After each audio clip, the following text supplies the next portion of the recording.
Law 18. Do not build fortresses to protect yourself. Isolation is dangerous. The world is dangerous and enemies are everywhere. Everyone has to protect themselves. A fortress seems the safest, but isolation exposes you to more dangers than it protects you from. It cuts you off from valuable information. It makes you conspicuous and an easy target. Better to circulate among people, find allies, mingle. You were shielded from your enemies by the crowd. Transgression of the law. Qin, the first emperor of China in 221 to 210 BC, was the mightiest man of his day. His empire was vast and more powerful than that of Alexander the Great. He had conquered all of the kingdoms surrounding his own kingdom of Qin and unified them into one massive realm called China. But in the last years of his life, few, if anyone, saw him. The emperor lived in the most magnificent palace built to that date in the capital of Zhanyang. The palace had 270 pavilions. All of these were connected by secret, underground passageways, allowing the emperor to move through the palace without anyone seeing him. He slept in a different room every night, and anyone who inadvertently laid eyes on him was instantly beheaded.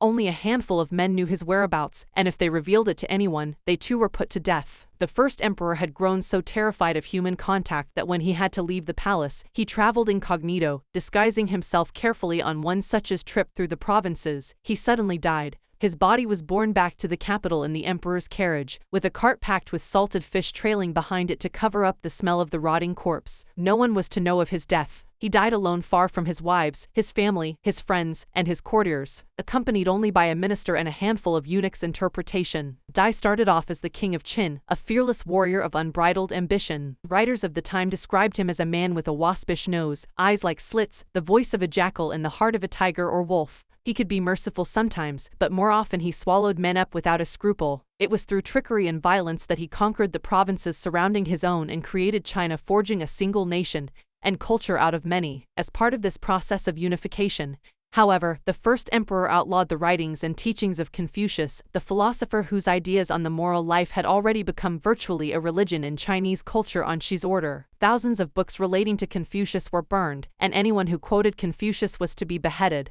This made many enemies for the emperor, and he grew constantly afraid, even paranoid. The executions mounted. A contemporary, the writer Han Faith Su, noted that Qin has been victorious for 4 generations, yet has lived in constant terror and apprehension of destruction. As the emperor withdrew deeper and deeper into the palace to protect himself, he slowly lost control of the realm. Eunuchs and ministers enacted political policies without his approval or even his knowledge. They also plotted against him. By the end, he was emperor in name only, and was so isolated that barely anyone knew he had died. He had probably been poisoned by the same scheming ministers who encouraged his isolation. That is what isolation brings. Retreat into a fortress, and you lose contact with the sources of your power. You lose your ear for what is happening around you, as well as a sense of proportion. Instead of being safer, you cut yourself off from the kind of knowledge on which your life depends. Never enclose yourself so far from the streets that you cannot hear what is happening around you, including the plots against you. Keys to power. Machiavelli makes the argument that in a strictly military sense, a fortress is invariably a mistake. It becomes a symbol of powers, isolation, and is an easy target for its builders' enemies. Designed to defend you, fortresses actually cut you off from help and cut into your flexibility. They may appear impregnable, but once you retire to one, everyone knows where you are, and a siege does not have to succeed to turn your fortress into a prison. The danger for most people comes when they feel threatened.